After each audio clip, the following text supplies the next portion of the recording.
I've been observing a lot of people lately, just see what defines a good life, and even like public figures. I started to write my notes, and I knew that it's going to be one of the top episodes that I'm going to discuss in my season 2. And as I was writing my notes, your names popped up in my head, and I was like, I need to reach her. She may be the right fit for this episode to talk about.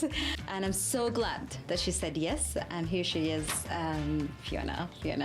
Hi, Fiona. Well, I'm grateful that you invited me, so thank you for thinking of me. Thank you.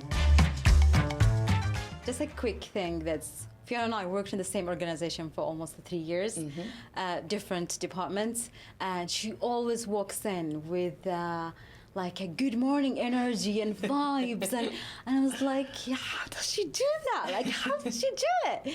And then I just think it's not something. I think that she had a philosophy behind it. I just thought, why don't you just bring it up here and discuss it in front of everyone rather than to have a small discussions. So here we are. Well, thank you for having me. Thank you. I feel very well to be here today. Yeah. I'm in this lovely space. I'm with you, and your energy has always been very upbeat to me and positive and forward thinking. So I think energies attract each other, to be honest. So you probably brought out more in me than you realised. And that's maybe why I was upbeat to see you, because you were upbeat to see me. Oh, that's interesting. I love that. You know, I never really thought about what quality of life means until I left my parents' house. I mean, you know, life just flowed by. I mean, you just wake up in the morning. You wake up when everyone wakes up. And then you step out of your room, go see everyone's having breakfast, join them, have breakfast. And then before you know it, it's a lunchtime, because everyone was having a discussion over discussion. They're just chatting. And then it's lunchtime. And then after that, they decide, for example, to go to the market. I said, yeah, why not? Let's go. And then by the time you're back, the day is just over. Yeah. And it's just happened like that. But then when you moved out, or even if you get married, or just after you grow up, you just feel like days aren't automatic by itself. I mean, weekends are not just happened, and you kind of need to plan your weekend, your days, how you spend time, who you spend it with. You grow up and you just start asking, am I like designing my life, or is it actually just an autopilot and just go with the flow with whatever is just, you know, come across, and they just live it. So how do you define the quality of life? Well, when you say this, it reminds me of the feeling that I had when I finished university. And for me, university was a really social, fun, dynamic time where you have a little bit of control of your life, and you can kind of craft what you're doing and what you're learning in university, different from school, where you have to kind of follow the pattern that's laid out for you. University, you've made a decision to follow a passion that you enjoy, and you're also surrounded by lots of friends that have the same passion. So whatever you decide to do at that tertiary level of education, whether it's vet or law or business or French, or, you know, whatever you decide to do, other people have also decided to do that thing. So you go into a lecture hall, and there's 200 other people that are your age, your mindset, your passion, and you mingle with them all. Hey, how are you? And then you sit down and you learn something that you absolutely love, and then you go all to lunch. So when you mention the same thing about how your day kind of pans out, it reminds me of my university experience, where we were all together and we were all doing this wonderful thing together, and there was no need to arrange any of it. You just turned up to uni, and your whole social circle was there, and you learn something that you love, and you engage your brain in something that you're really enjoying, and there's no difficulty around that. And then when you leave university, for me, this was my personal experience. When I left university, I then had to apply myself to a job that some of it I didn't really love. You know, like I had this wonderful idea about going into marketing and maybe working for like a cool brand. But at the beginning, you don't really do that. There was parts of the job that I was like, no, this is a bit clunky, and I'm not really loving this. And my peers at work weren't the friends that I'd kind of chosen to hang out with. They were peers. They were different, like people from different areas of life with different priorities, and possibly didn't have all the time in the world for you as like a new recruit. So at that point for me, I felt like I had to kind of take control of my world, and then you have to make action to make yourself happy, Yeah. and to enjoy, lean into what you enjoy to do, but make time for that thing, Yeah. rather than, I just wake up and I rock into university and like everything's all laid out for me and it's done. Yeah. It's kind of that maturation into more adulthood, and you think you're really like qualified by the time you've graduated from university. You're Absolutely. like, I've made it, I've got Yeah. my degree, I've done really well. But actually, now I have to be a bit more grown up. I've got stuff to organise for myself and arrange, and I think that's taking control of your own well-being and your own kind of destiny. And I think everybody maybe goes through a bit of a transition phase, whether Yeah. it's after university or after school or Yeah. when you get married or whatever. Everyone's got their own moment in time where you kind of realise like, this is up to me now. It's not really like laid on for me anymore. Yeah. And that can be good and it can be scary. Exactly. And it's kind of like I don't know if you call it self-reflection moment, or like, this awareness moment that, oh my God, that I have to figure out myself. Yeah. But also how we process that also takes time. And yeah. And you can choose how you process that, right? You can either be that glass half full person or glass half empty person. And I know we might think that's a bit of a predisposition sometimes, but I think in my heart of hearts, I think that's a choice. How you approach different transitions in your life. You can take it with, okay, I'm going to go for this, and this is where I'm at, and this is my situation. Or I'm going to fight against it, and I'm going to be a little bit resistant, and I'm going to make this a little bit hard for myself.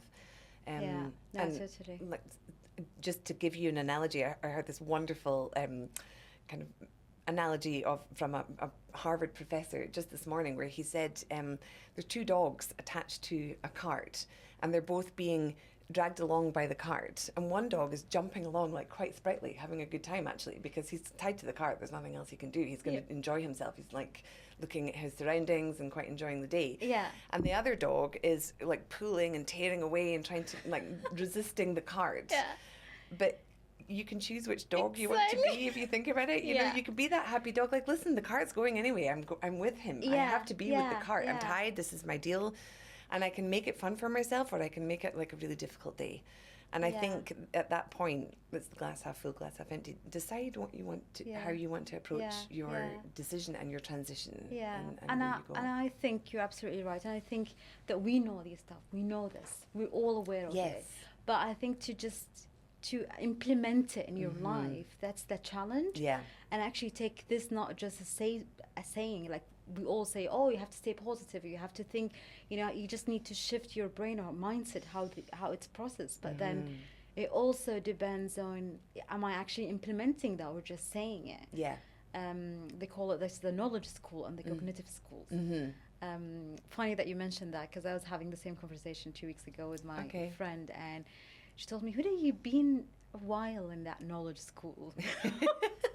When are you planning to move and actually start doing things that you just talk about all the time?" And that actually hit so hard at me, because she's actually right. And that's a great friend, isn't it? Yeah, someone that can actually say to you, "Listen, this is good, but you might need to go on to the next point." And you need to surround yourself with those kind of people, don't you? And have that good advice coming from the right place at the right time for you. Absolutely. It gave me also to think that if we go back to that, what quality of life means, it's just that maybe in the modern society we think if we tick certain boxes, like a decent job, a good income, or ability to travel, I don't know, just to name a few, that we can have that quality of life that we aim for. And I think they have, like, I think there's a name for it, which is the metrics. Okay, yes. Yeah, and then the thing is that you can just okay, if I get this done, if I'm got like a roadmap or a plan that everyone's followed. It's kind of like everyone's following the same roadmap that you just see. If you manage to do that, then you should have a good life. But then you do these stuff, but it's just, there's something not right there. It's like the conditional thinking, isn't it? Where you're like, if I get a good job, then everything will be okay, or if I find the right partner, then everything will be okay. But you go through the journey and you get to the destination and you realize, oh, now what now? Instead of enjoying the journey of getting there and making the most of that piece, it's not about rushing through that to get to the end. It's about like allowing yourself to feel that journey. And that conditional thinking, it's just it's kind of futile. It never gets us anywhere, but we keep doing it. Yeah, exactly. And that's the thing. That to go back to that point, that we know stuff. We know a lot of things. We're quite knowledgeable, especially in the modern society. Everyone knows everything. Yeah. But the idea is how to shift that to actually, you know, live it. And then, yeah, absolutely. So you think that's, but it's partially true. Yeah. That the idea, if I get this, Yes. it's I might be actually happier. Yeah. But be kind of like stuck in that. That might take 2 or 3 or 5 years, depending. And then there are things as well within your control that you can actually do. Yeah. But if you're going to mention life partner, for example, you actually never know when. No. But if you just say, I won't be happy until I get there. Yeah. That's just... And also, if you are conditionally thinking about that life partner, for example, you might not actually reach the right person that you think you're supposed to be with, you know? Yeah. Because you're so hooked on a thing, you're so hooked on a goal or an achievement that you arrive at that place in the wrong state of mind as well. So that achievement or that goal, it doesn't sit in the right place with you because you've turned into a different person to get there. And once you're there, you're like, actually, I'm not being my own authentic self. I need to make sure that, and that's hard. And so friends like yours that mentioned that, that's the kind of person that can keep you on track and help you move forward in a positive way while enjoying the journey. Exactly. You know? And sometimes when you're in the middle of a situation, whatever because you're the one who's living it, you might not see the full picture. Yes. But if someone is outside just watching or observing you, he can tell you, you know, you're doing good, but you know, you're missing that part where you're overthinking. Yeah. I enjoyed the thought of, you know, you said, you come from such a country that, you know, gave you all those skills, but when I came here, it wasn't actually the best thing for me. And so I came from a culture of very structured, very organised laws, like unwritten laws, written laws, everything. You kind of know where you stand, you know where you're supposed to go, you've got this little life path, whatever. Right.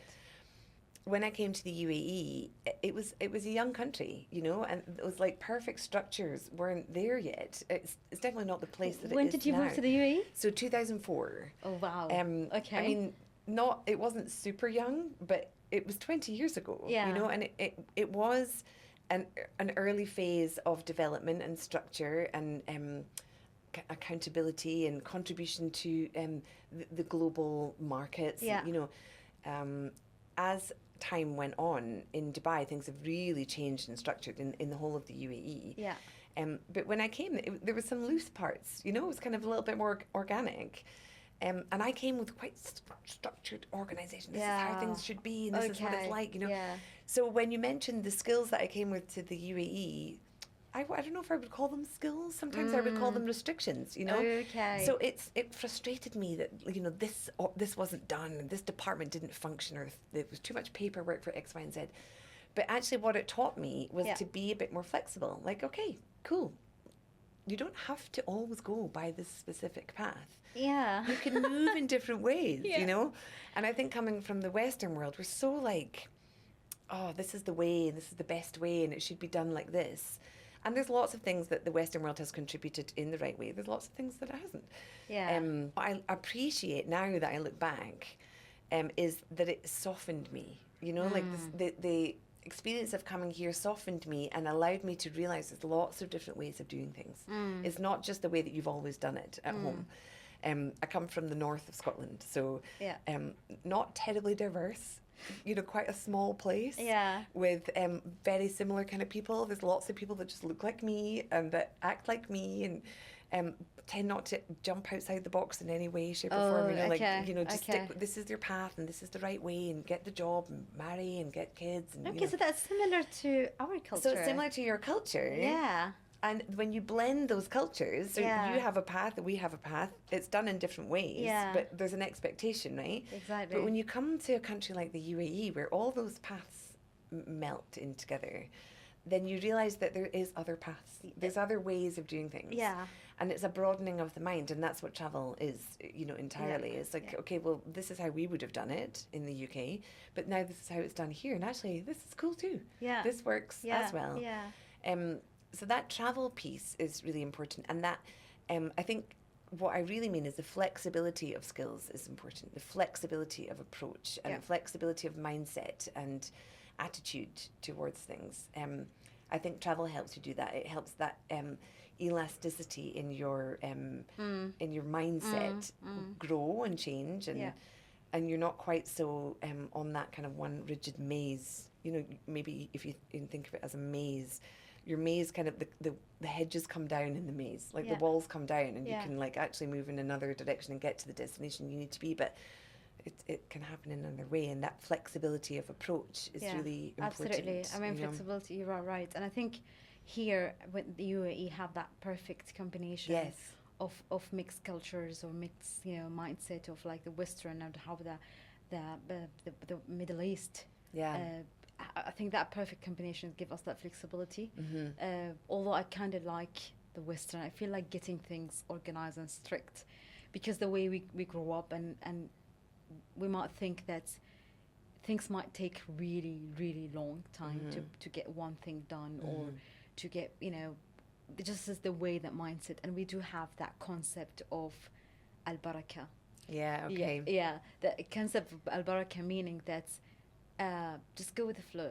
Just to go back to the same concept. Just go with the flow.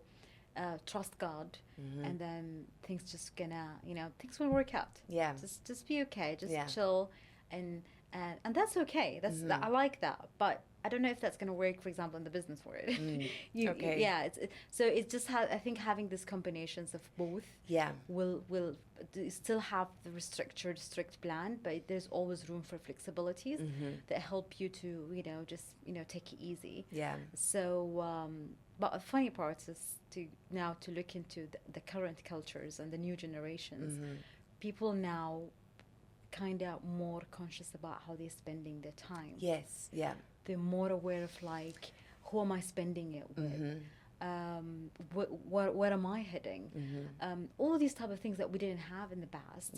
That now the new generation is quite aware of what am I doing, and then is this good for me? It's not good for me, and not talking about individual level.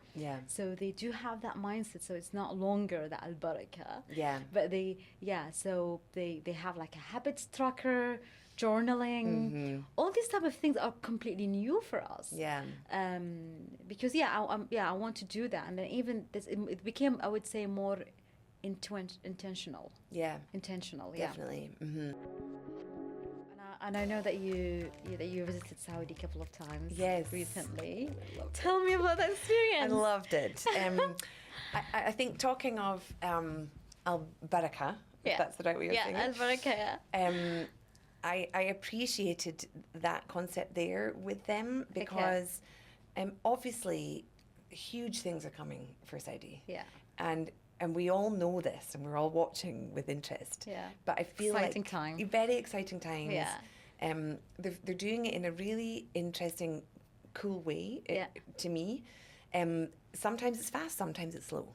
So for me, Saudi is choosing its own path. You know, if you think of Saudi as a personality, they're being that assertive person that's like, actually, this is a good thing over here. We're going to push for this. But over here, we want to be a little bit more slow and a bit more intentional. And I like the way that it's kind of unapologetic in the way that it's moving. You know, yes, there's lots of progress, but we don't need to be throwing buildings up at a crazy pace, because this is our plan, and we're comfortable and secure in the plan that we have, you know. But I found it to be an extremely welcoming country. You know, people would look at me like, I mean, obviously I don't look like I come from Saudi. And I didn't feel, I felt very, I'm completely covered, but I didn't cover my hair. I didn't feel pressure to, which is completely normal now. Which is fine now, you know. And people don't realise that. But obviously, you know, I've got quite a distinct colour of hair.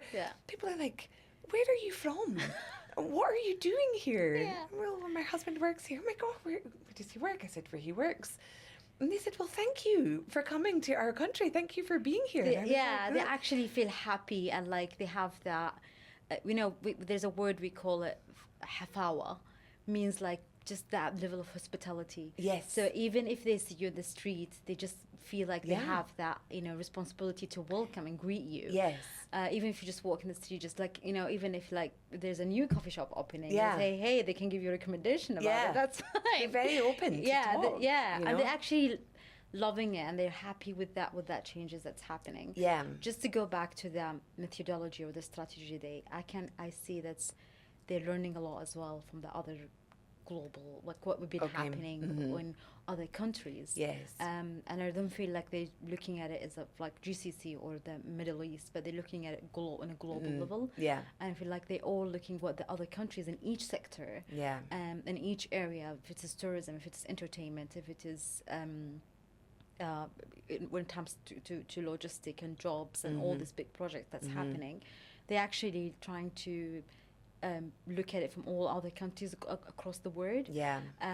Which is great. Yeah. I mean, but then also they have their way of doing things. Yes. But yeah, which is actually, I feel like it's perfect. Yeah, I felt when I went there, I was really in Arabia. You know what I mean?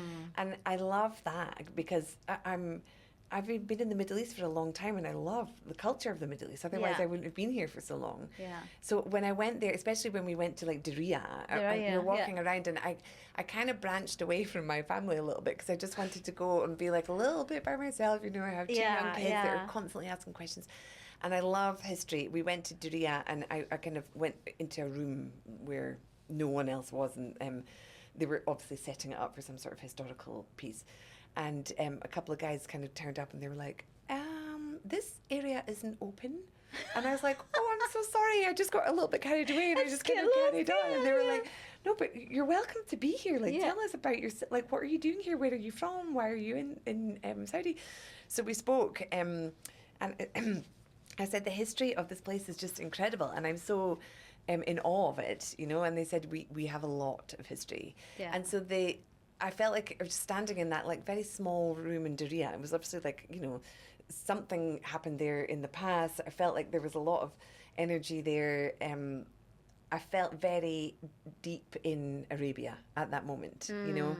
And I felt when we were moving around Riyadh, I felt it was very Arabic, and that hospitality that you talk about is very Arabic. You know, that's all I've ever experienced in the Middle East is that Arabian, like, want to look after you and that warmth and that, you know, like you can't stay by the side of the road without someone's coming over to say, are you okay? Is everything all right? Do you need anything? You know, I've only ever experienced wonderful things from like the Arabian culture in that respect. And when I was in Riyadh, I felt like this is very deep into Arabia and it feels really good in a really nice way, you know? Yeah. So that sense of security, of personality, they've maintained that so well. Yeah, you know? I strongly. Yeah. And then when you leave your home country or you come from across the world, you actually want to see these things, right? Yeah, that's the point. That's why we're all moving around the world, you know? Yeah. Well, you're part of it now. You've been 20 years in the region. Now I've gone further. I've lived in the region longer than I ever lived in Scotland now, which is a really weird feeling. Wow. So I've kind of I've been here longer and I've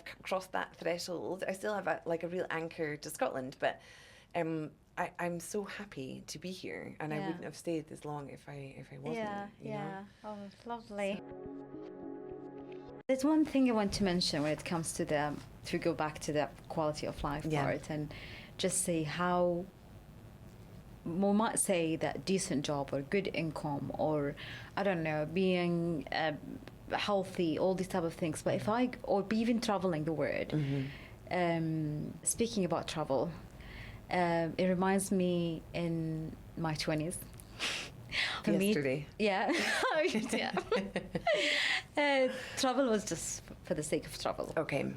I didn't care where we were staying, what type of experiencing we're having, all these type of things. It's just for me that, we're traveling, getting out of this country, we're going to be away for a while. Okay. That was actually, what is it? But now that I look into it, it really matters for me.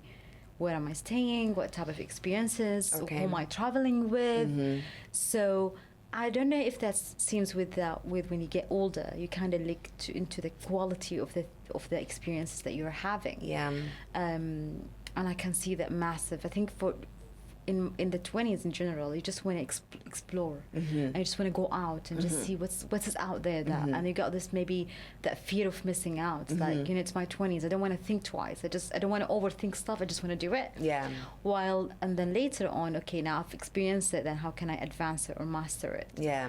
What's your experience over there? Very similar. I did before I came to live here. I did a year of backpacking, so travelled kind of to all the backwaters of Southeast Asia. I always hear that in the movies. I've never actually experienced it. Backpacking. Good. Yeah, it was like real backpacking. I had one backpack, 12 months away. We kind of just moved from place to place, picked people up, dropped people off. I started with friends. They went their way, I went my way. We found each other again, and it was real like pretty cheap travel. It wasn't beautiful experiences, but in some ways it was beautiful experiences because it was real immersion in nature, cultures that I would never have touched coming from the north of Scotland. I wouldn't know anything about the Cambodian culture or anyone in Laos or any of those kind of like far-flung places that you wouldn't otherwise go to. Real broadening of my experience and like attitude to life, but it was quite, like you say, go, Yeah. And I kind of think of it as consuming and bringing all these experience into your heart, which I think you do when you're in your 20s. Yeah. That's what you do, because I think at that point then they manifest and they do other things that you don't realise it's all happening inside you.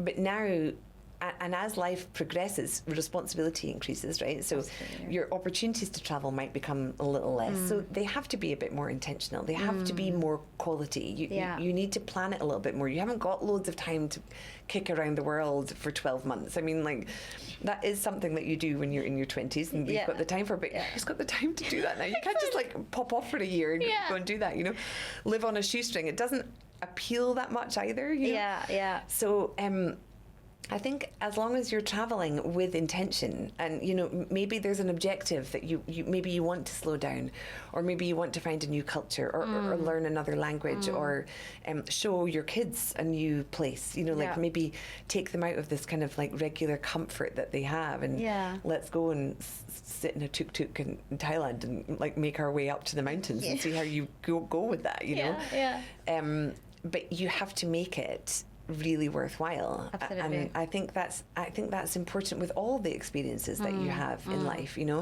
whether that be picking up a new hobby or going and traveling. You need to be intentional with your time, because as you get older you realize it's finite. Time is finite. Absolutely. And you're not going to run on for years and years in the same space. And your life goes through phases of what's important to you.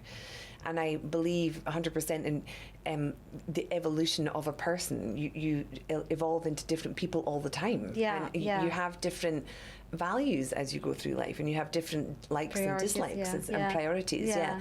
So you don't stay that same person.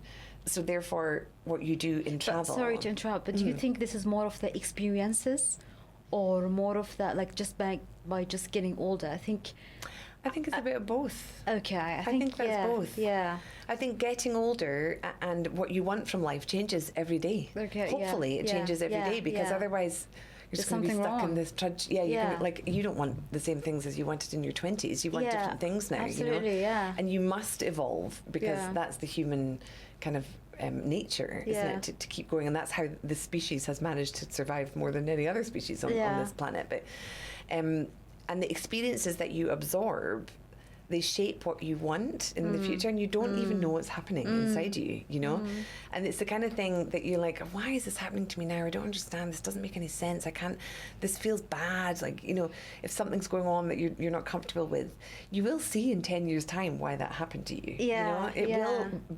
It will manifest eventually. But it's sad that we resist it. Like, you don't, instead of just living it and enjoy it, you just kind of like, why this? You're trying to overanalyze every single thing rather than just be. And then whatever you feel like, just staying indoors on Friday night, that's absolutely that's fine too. But when you're like, why are you resisting? Because you know what? I feel like there's also have in the back of our heads the society voices. And this is something in our cultures exists. I don't know about the Western world, but we do have this, the voices of like, you should be doing this. You should be like, it's why aren't you married yet? Yeah. Or, well, you know, it's Friday now, you should be out and enjoy life and socialize, for example. And then even if you're not socializing at the moment, but when you go back and you stay with it, you still have that voice in the back of your head. Yeah. It's in the background. Yeah. It's just for you, you don't know, is this my own voice? Is it actually the society voice in the back of your head? And that's actually the challenge that you just said, okay, I do exactly know what I want. Yeah. And that requires a lot of courage. Yes, yeah. And I think as you get older, you feel a bit more courageous with that, because you start to worry less about what other people are thinking. Yeah. And those laws that are imposed upon us as children, whether it's family or society or peers or whatever, they become embedded in us, whether we realise it or not, and they stop us from doing things without us realising. And that's our own challenge, is to maybe recognise those laws that have been imposed on us unofficially, quietly in our personas, that we need to be able to crack out of and be brave enough to do that. And I think as you get older, you just kind of like, well, you know what? I just have to do this thing because you know, I've lost another 3 years thinking about, you know, I should go, and you don't even have the energy for it anymore. Yeah, you don't. I'd rather use my energy for something actually worthwhile than just me trying to explain myself. And this is how I look. This is how I approach life. And I actually, if I could speak to my 25-year-old self, I would say, just relax, do your thing, and don't worry about what anyone else is doing. If I could speak to my 25-year-old self, I would say, you know, no one's looking at you. Yeah. They're only looking at them. Everyone's worried about their own selves. Exactly. No one's even looking at you. So stop thinking about what everyone's looking at. Yeah. Because it's not about you. Yeah. Everyone's about themselves, and they're working out their own things. So I feel like if I had stopped worrying about what other people had thought, I would have maybe achieved more or gone in a different path or done a different way. And now that I'm in my 40s, I kind of want to make sure that, like, everything that I do now is for the good of myself or my family or my community or my society, you know, the people that I care about around me. Not really people that don't really matter to me, because I don't matter to them. Exactly. You know, they're doing their own thing as well. And once you get that sense of kind of security in yourself, things kind of flow a bit better, you know? Absolutely. You kind of understand things. Don't you think this requires a lot of, like, self-observation, then that and just to put it nicely the way you just explained it right now? I think we might know that there's a lot of things going on, and you got the whole world inside you, your brain, your emotions, how your body, your chemistry, all of that. Just to put that in a word and say, okay, this is what I'm experiencing, and I think and also you need to build or develop that skill of making decision. And then, like, okay, what should I be doing now? You need to make a decision that, for example, this is no longer working for me, and I want to do that. But you need a lot of, like, self-awareness, if that's the right word, just to say that. And it also let me that, but in order for you to get there, you need to have that, for me, the culture or the philosophy of self-assessment or life assessment. Yeah. So if I'm just, and that again get me to the concept of our cultures with the word alhamdulillah, which I love the word alhamdulillah that we always say, and which wherever in whatever situation you're in, you always have to say alhamdulillah. You always have to be grateful to whatever you have. Yes. But I feel sometimes that people use it in terms of like a blockage, or block them from actually observing their life and with open eyes, and just say, it's always like to have a job is always better than not to have a job, right? So it's always alhamdulillah to have a job. But is it actually a good job? Is it the just job fulfills me? It's okay to have that space, I think personally, to have that space to say that, all right, then, okay, I'm so grateful that I have a job and I have an income by the end of each month, or at least if I have a house. But and that's for me what defines the quality of life. If we give that room for ourselves, to actually sit and just go through all life aspects, and then rather than say, well, a lot of people, half of the world, they don't have food on the table, or they don't have a house or people or loved ones to care about. But it's a very, very sensitive thing to say always alhamdulillah, but there's always a room for improvement. And then if you go back to this, it's how the involvement of a human being, and this is what get us to get, if we're just going to be content and happy with whatever we have, there's no room for us to be a better. Yeah. And then if you're better, then you'll be able even to help others. Yes, yeah. And put your energy into something very, very constructive and positive. Yeah, but if I were focused only on the basic things, regardless of how good the job I have, or if it's actually fulfill me, especially if you're talking about job, we spend around 8 to 9 hours. Yeah. And it's a long day. Yeah, and then you can do that for like what, 5, 10, 20 years? Yeah. And I don't have that space to ask, is it actually a good job that I want to carry on doing, or just because the rest of the world don't have a job? Yeah. So it's always, for me, it's always alhamdulillah, but the self-assessment is really, really matter, and I feel like it's completely two different thing.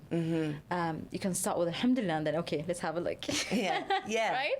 Well, I think the alhamdulillah, I like that, you know, because I think what it essentially means to me is that we can control the things that we can control, but let go of the things that you can't. You know, and that's kind of how I've always interpreted it. You know, there's a higher power that's going to control the things that is, you know, in life pieces.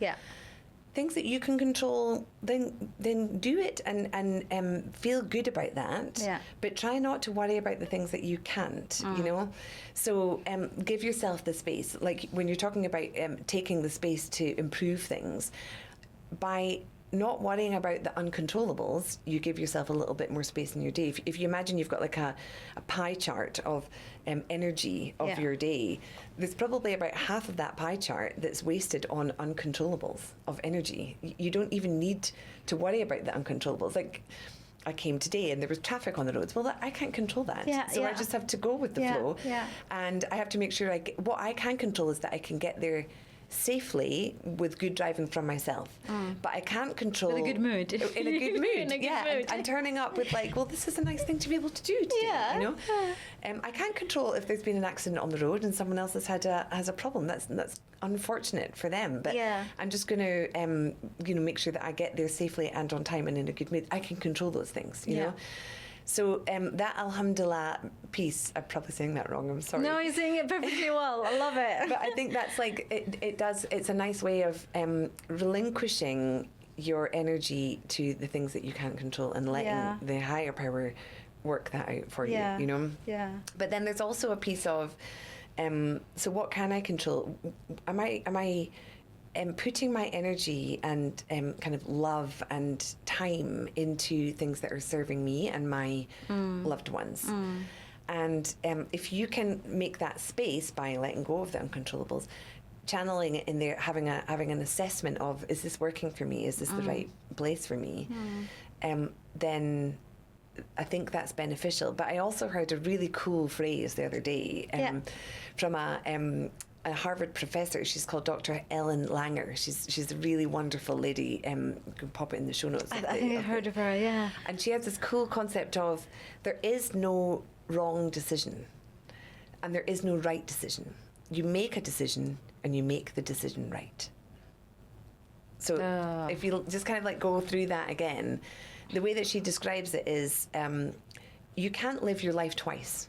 So you don't know whether if you take this job with this organisation or you take that job with organisation B, which is the right decision? Well, you're never going to be able to live your life with organisation A and with organisation B, and you can't know how you compare the two. So you make a decision. It's a decision. It's not the right or the wrong decision. It's literally a decision. And you make it right. So you assess what's good for you. You go with organisation A. Maybe it doesn't work out. But how will you ever know? And you presume then that organisation B would have been better, but you don't know. Because you had a bad experience with organisation A, you don't actually know if it would have been any worse with organisation B. So you make the decision, you go with organisation A, it doesn't work out. So you make that decision right. So you change your course and you go and do something else with another organisation. But the concept of there being a right decision, it doesn't exist if you think of it that way. You know what we would do? We spend portion of time, too much time thinking about like, what if I've taken the other, or I should have, or feel sorry for myself. Like that. But you'll never know. You'll never know if you should have taken that right turn, if it was the right thing, because down that right turn there might have been a pothole that you would have got stuck in. You'll never be able to live your same life in parallel. Yeah. So you can't tell if there's a right decision or wrong. Yeah. So if you can take away the stress of worrying about decision making, you make a decision. It's not the right or wrong one. It's a decision. Yeah. And then you live into that. Yeah. And you make it right. Yeah. You make it the right thing for you. Yeah. You know? I love that. So that kind of taking control of your well-being and taking control of your life and your path and how you feel about what you're doing is up to you. Yeah. You know? Yeah. But I mean, again, to go back and just have that yeah. is just, I think that one of our biggest struggle with that, if I look at it, is just that we're so distracted. Yeah. And there's so much noise Yeah. around us, like if it's media, social media, or news, or work, or people, friends, whatever. There's a lot of, and sometimes we want that distractions. Yeah.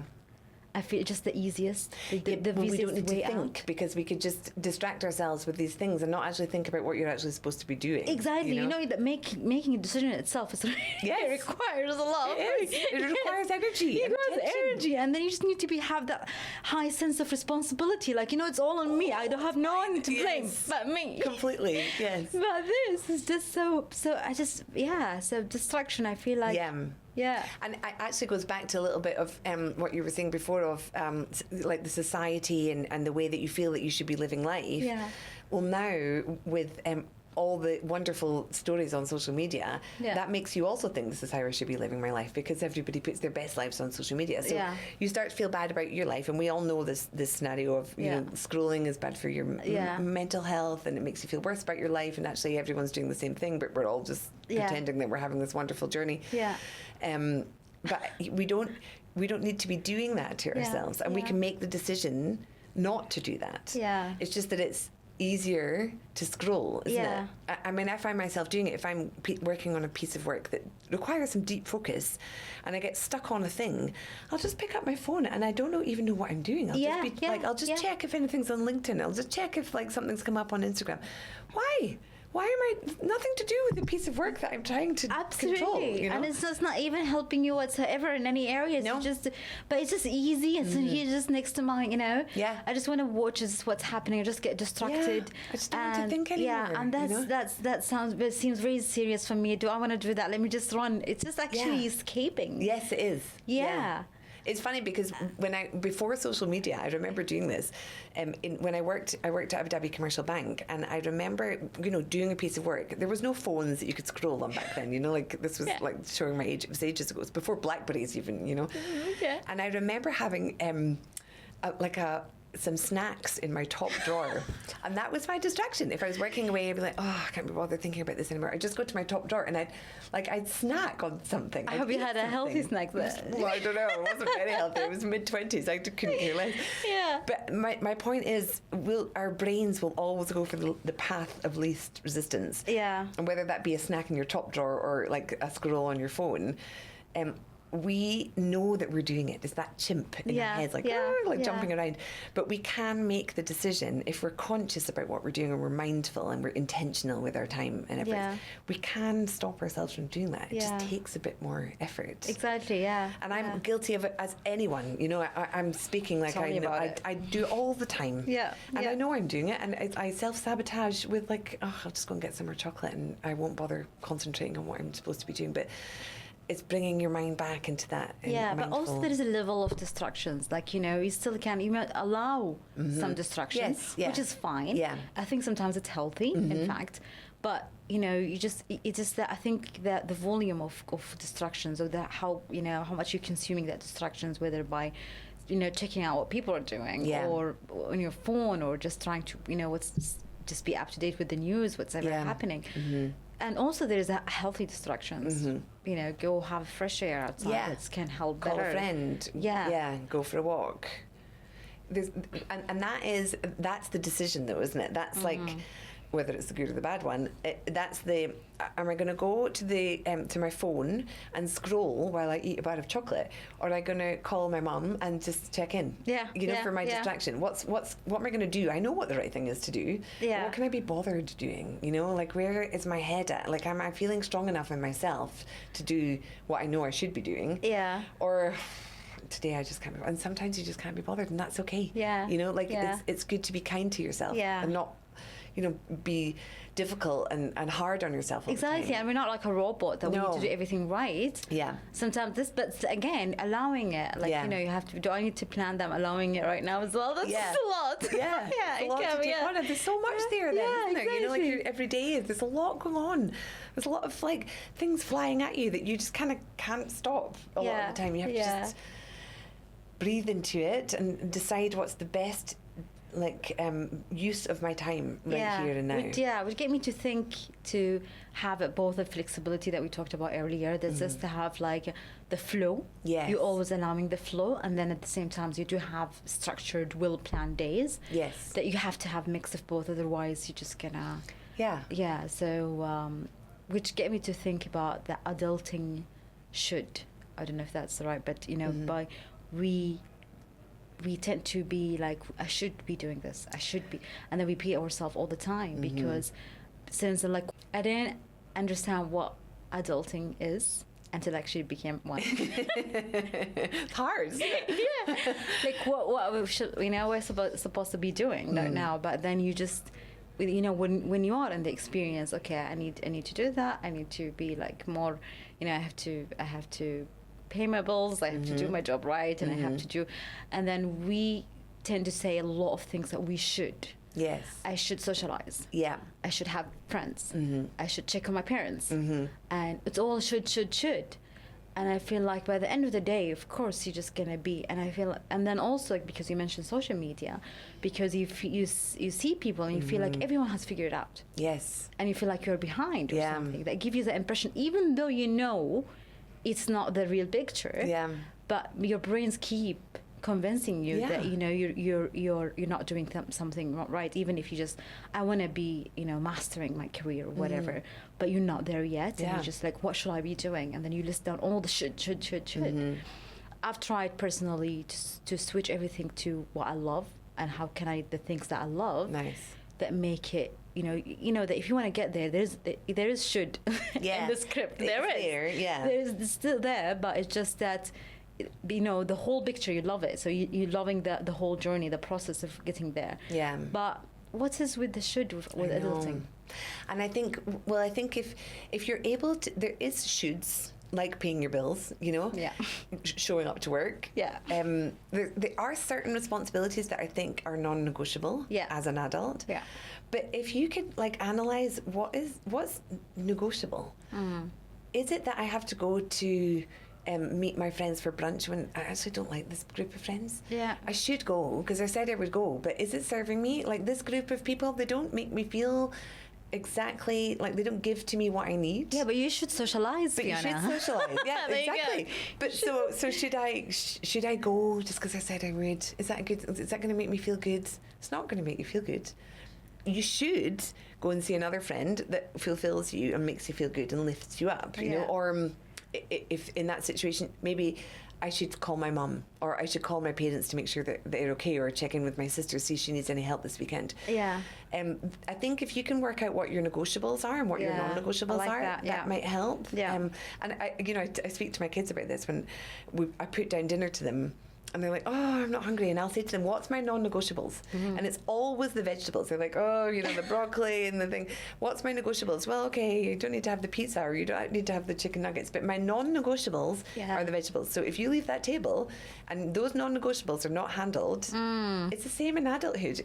The non-negotiables have to be handled. And if you don't handle them, it makes you feel bad about yourself. You don't want to feel bad about yourself, so do them. But the things that are making you like, oh, I could take it or leave it, then leave them and go and do something that makes you feel happy. But you have to have that separation, you know? Non-negotiable. I like that, you know, style.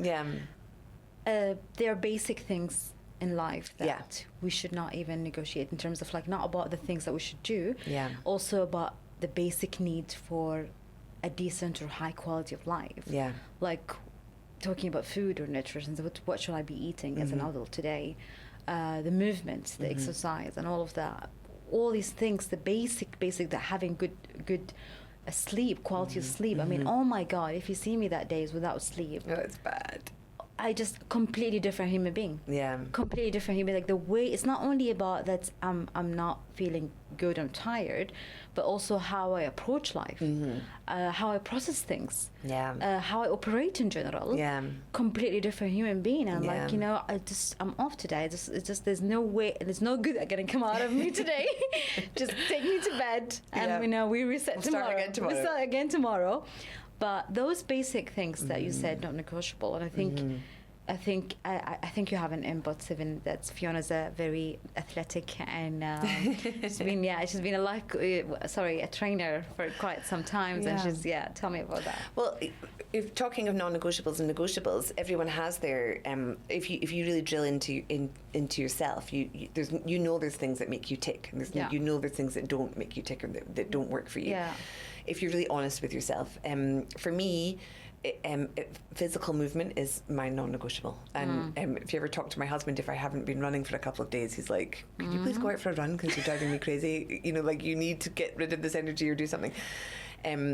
It's a need that I have, and I don't really know where it came from because none of my family are super sporty, but I find such peace in that space. It's a place that I can go to feel like I've self-achieved without having to worry about what anyone else is doing or thinking, or, you know, it's not a career thing, it's like my own personal choice. And I think physical movement in any way is kind of an important piece for most human beings.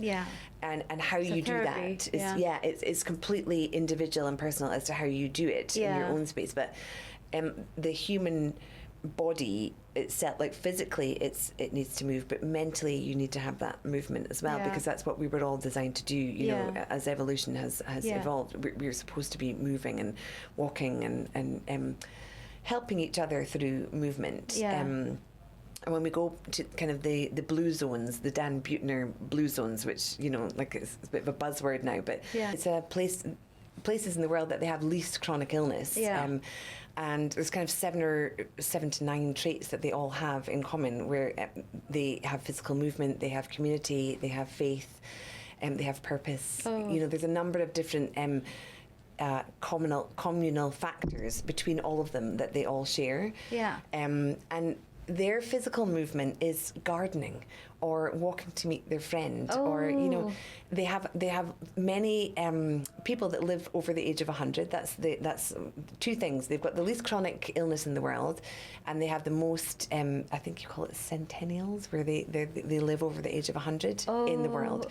So there's about 5 or 6 places in the world that are named a blue zone, and most of your listeners would probably know about this, but I just like the common factors that run across all of these areas is that they eat well, they eat together, they move physically, they have a community, they check on each other, they have low levels of stress, and they have a life purpose. So for them, physical movement isn't about training for a triathlon. It's about gardening and bringing in the vegetables that they're going to eat that day, you know, or it's about going up to the top of the mountain to enjoy the view, because that's, you know, they're not living in a high-paced modern life. And they don't have all the conveniences that we have, but they have a purpose, and they have community, and they have a faith, and they move physically, and they live so long because of that, and they live well. So it's not just about lifespan; it's about health span. And they live long, but they live healthy for long. They're not just being kept alive, you know, by medical treatment. Exactly. They're like 90 years old, 100 years old, all playing bowling together, you know, and, you know, like going and playing cards together and visiting each other and walking down the street and still being like bright minds, moving their bodies. And so I have a physical movement non-negotiable, but I also, and that for me is like, it's kind of hard exercise, which I enjoy, but it doesn't have to be that way. It could be any sort of physical movement, and it can be the thing that makes you feel good, or take you to a place that you like to go, or bring you to a person that you like to see. But I think movement in general, and then mood follows action, right? So even if you don't feel like doing the thing, the minute you go out for that walk, your mood changes, and that follows the action. And just you know, you just think yourself that you've done it. Totally. And then you make better choices with food, and you make better choices with friends, and you make better choices at work, and you work a little bit harder. So only for me, and this doesn't apply to everybody, but that's the basis of everything for me, is that if I can get up and exercise in the morning, get the sunlight on my face, get the fresh air around me, then it sets me up for the rest of the day, and then I make a better moves over the course of the day, you know? And that's different for everyone. Exactly. Everyone has a different cycle and a different rhythm. It might not be the best thing for everyone to be up in the morning and doing that, but there has to be, I feel, in the human body, some sort of physical movement. A slot in your day where you just like spare time just to do. And it doesn't, as you said, it doesn't have to be something like, you know, very It doesn't have to advanced. be like out on your bike and marathon running or whatever. Exactly. It can just be going to pick up your kids or taking the stairs instead of the elevator that moment, you know? Yeah. But also the example that you mentioned about that community, I think being part of environments and community like this will encourage you and push you to do. That's very important. Yeah, very important. Otherwise, you feel like you're just trying to figure things alone, and that doesn't momentum, or just try to keep things moving. Yeah, and then the purpose. Where's your purpose if you don't have the people around you? Yeah. You know, you need that. Aside from that not being a physical thing, it will eventually break you down if you're not part of a community and you don't have a purpose. Absolutely. You know? And that manifests in a physical manner eventually as well. You know. So I think there's a lot that can be learned from those blue zones and the way that they live. Yeah. And maybe taking a step back and just being a little bit more lower pace. Yeah. You know. Yeah. It can also be very fulfilling and it can actually catapult you forward in another way without you quite planning it or realizing it. You know? Absolutely. I love that. Well, that was just, thank you so much. Thank you for having me. I could talk about this all day with you. I mean, like, really enjoyed it. It was absolutely like authentic, very deep conversation that we really enjoyed. I really enjoyed it. This is, of course, we just not providing answers in this call. No, it's absolutely it's just discussion. In this discussion. 100%. It's just open, and just thought we don't come and just discuss it with everyone here. And there's no right or wrong, right? No, definitely and, not. There's only a decision. There's no right or wrong exactly, decision. as she said, there's only a decision. Thank you so much for being here today, and thank you for listening to us. And as I said, there's no right or wrong here. We're just having a very open discussion, no answers. So please drop what you think about the episode. What is the quality of life? How do you measure the quality of your life in the chat below?